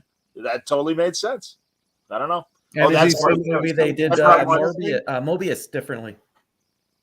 Ken No, Dog but I'm wants saying, to do you think it's some kind of thing with Jonathan Majors, like a legal thing? Like, well, you're supposed to do this, and if we do it, we have to pay you out or something? I don't know. I thought I think saw no, I some article today about possibly some other actor taking his place. Yeah, I just think they don't want the bad publicity. In fact, just we were talking before we started off the air, and they're doing the amalgam omnibus of all the DC and Marvel stories, and they're not including the Gerard Jones stories, and because of Gerard Jones' legal trouble and everything. So, scary shit. Oh, that's funny. Ken Dog wants. He said Super Scroll, and he said for the FF it should be Red Ghost and the Super Apes. That would be fantastic. With Those Seth Rogen as the Red Ghost. Something really weird. I like it. No, it's But got to can you be. do the Russian accent. I was gonna say it's got to be a foreign actor, man, because he's got to be like Soviet, and especially if they're setting it during the Cold War and everything. No, it's got to be some Soviet or whatever. Yakov Smirnov's been waiting for that phone to ring for years. I get In to my play that. country, Whoa. FF finds you. In Russia, doctor is doomed by you. Yeah, that was good. Yes, sir. Too much, man. I'm dying. Look at you with your Crocodile Dundee hat. Nah, I was wearing this. We did a Fantasy Island thing the other day, and I had Yep. this here. We By the don't way, need to know about your personal How life. does that hat translate to Fantasy Island? well, I was supposed to be going to the island to tell. You're a tourist. His wife wishes he was someone else. That's her fantasy. Here comes Mr. Mitch Halleck. Mr. By the Halleck way, I always wanted to be an international jewel thief. I did research on that, and I did not know Ricardo Montalban, Mr. Rourke, in his view, was like a fallen angel from Yeah. heaven, and he was. Oh, yeah. Fantasy Island was supposed to be purgatory, and I'm like, did they know this, or is this Montalban making his own crap up about the character or whatever? And I was like, okay. Don't I mess know, with right? Montalban. He knows what the hell he's doing. That Used guy. to Roddy me, man. McDowell used Was to play the devil. The devil. in several episodes. Rourke, my old enemy. It's like, Yeah, really? yeah. I was like, okay. Hello. But Would you the like a best- Mai Tai? The best thing is they got Ricardo Montalban. The question comes up. It was like the Museum of Arts and Science or whatever that thing is, television art and science. So they had this one-on-one with him. I've seen it. Go on. Yes. And he goes, "What was it like to work with Hervé Valenciennes?" He goes, "He was a great little guy. I don't mean little, but you know." And then he goes on, and then he goes, "But success got to his head, and he could not take it." And he just lays it out. I mean, he didn't give a crap. True. He's like, he wanted the same trailer as I. But they said, "Hervé, you cannot go up the stairs because it is built for a bigger man. I don't care. And he just went on about it. And he goes on about how he became a hippie and very unkempt. And it's so funny to hear him talk this way because it's like a really aristocratic person just talking down, and he's just ripping the guy, but he's doing Corinthian it in leather. a very polite way. It's not like what a piece of crap. Yes. He's like, oh yes, he became very Slavic, and his attire was very unkempt, and I don't want to speak ill of the man, but he did begin to drink too much, and then he just goes, and then sadly he killed himself. Suicide, but he basically shitted on it. He's like, I hated working with them, but he didn't do it so blatant. It was more like subtle. Like, yes, I could not stand the little man. I really was glad he was gone. I mean, without actually being on the set, I kind of think all that's true. Yeah. He did go to his head, and he did become demanding, and I understand. That's why they got Mr. Belvedere. Yeah, right, Mr. Belvedere replaced him. Wesley. Hello, Wesley. No, he had a gun on him. I was like, why? Who's coming to kill Tattoo? But he was walking with a pistol on him. He was nuts, man. He was nuts. Did you see the television, or could have been the movie about Hervé? With Peter Dinklage. Oh, with Peter Dinklage? I've seen that. Yeah, it's great. It's great. Montalban, listen, man, I love Montalban, and people know who watch Word Balloon and listen to Word Balloon and the podcast. We always give it up to Montalban. The guy had an amazing career, and if you only know him from Fantasy Island, he was so part of the golden age of Hollywood and made silly movies and movies with Esther Williams and other things. But he also made several really gritty movies, and one of them was called Mystery Street, and it's a forensic science police movie made in 1950. And it's really one of the first movies to use medical examiners like Quincy and CSI. But this is decades. Yeah. And it's John Sturges. How long was he in movies, Ricardo? Since the late 40s. Really? Yeah. Oh, I didn't know that. Oh, no. And in that, if you haven't watched the whole thing, Mitch, you got to watch that oral history interview because he played a Native American on Bonanza. Yeah. And, Bonanza, listen, and we all laugh at Little Joe and Hoss and all that BS, but actually Bonanza really was a well-written Western. That's why it lasted for like 15 years or whatever. But there was an episode where Montalban is a Native American, and he's trying to get along with white society. So he cuts his hair, gets a very white look and everything. And the tribe ostracizes him. And of course, the white people don't accept him either. And so it's this really complex thing in the 60s. And he said by the time, and he talks about it, and he goes, by the time I got there, these guys weren't really paying attention to whatever the story was. And they were half-assing the rehearsals. And finally, he put his foot down and he said, hey, I'm the guest this week. This story is about me. You guys can't half-ass it. But he basically kind of got in their faces and said, hey, I need you guys to give 100% so I can understand my acting. What the hell are you doing? And he said every one of them, one by one, afterwards were like, Ricardo, I'm so glad you said something. Oh, no shit. They all stepped up, huh? Yeah, but they all wouldn't accept blame that it was all of them. But it was so great hearing him like call them out and be like, no. I didn't know he had such a big career. I thought he just popped up on TV shows here and there, or Planet of the Apes. He was in everything. He shows up in different episodes of different shows. And I'm so glad that the Hispanic community of Hollywood actors really see him as their guy and really, and respect the hell out of him. And that's the thing. He had so many thankless, weird jobs. He sadly even played a Japanese guy on Mission Impossible. And just like Tony Shalhoub in Galaxy Quest, where he's squinting, and that's why he's Fred Kwan. Montalban is squinting to be Japanese, and it's like, is it like Sean Connery and the Rising Sun? Yes. No. The James Bond. You only live twice. You only lived twice when he was supposed to be. They gave him that's right. Yes. They made him up. It's like, come on. 007. Yeah, but that was a. He did that to. That was a disguise. Right. 007. We're going to make you up to look like a 6'5" Japanese man. You'll be completely inconspicuous. Tiger Tanaka was the guy he had to go meet, I think, over in Japan. Yeah. Listen, every Bond film, and I even like the Connerys. The Connerys got silly, but that early period, all the Connerys and or rather the Moore movies got silly. Yeah.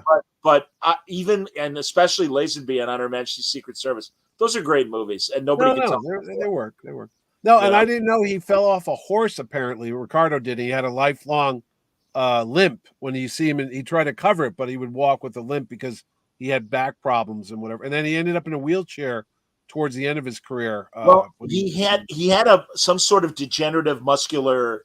It Yeah. wasn't muscular dystrophy or muscular sclerosis, but he did have a condition that truly, to keep himself limber, exactly, Franco. Oh, He had a weight lift. And that's why, Mitch, when we were in our own private chat and we were talking about Khan, and it's like, no, that wasn't a prosthetic. See, I've was had that Montalban. debate with people, and I said, no, I've heard that was him, like 100% Montalban. Mhm. And people go, oh, no, you could see where the collar is. That's a prosthetic. I go, no, I think that's his chest. I think he worked out. They're like, no, he couldn't have. He was like 60 years old. I go, no, I think he was like Jack LaLanne. He was in I shape. think they altered the costume to show that too, because he was. Mhm. He was Because- jacked. so, well, and even said, just very matter of factly, he's like, yeah, part of my workout routine is 1,000 sit-ups a day. But for He did Khan, 1,000 sit-ups a day. well, he said for Khan, he upped it to 2,000 a day, which I love.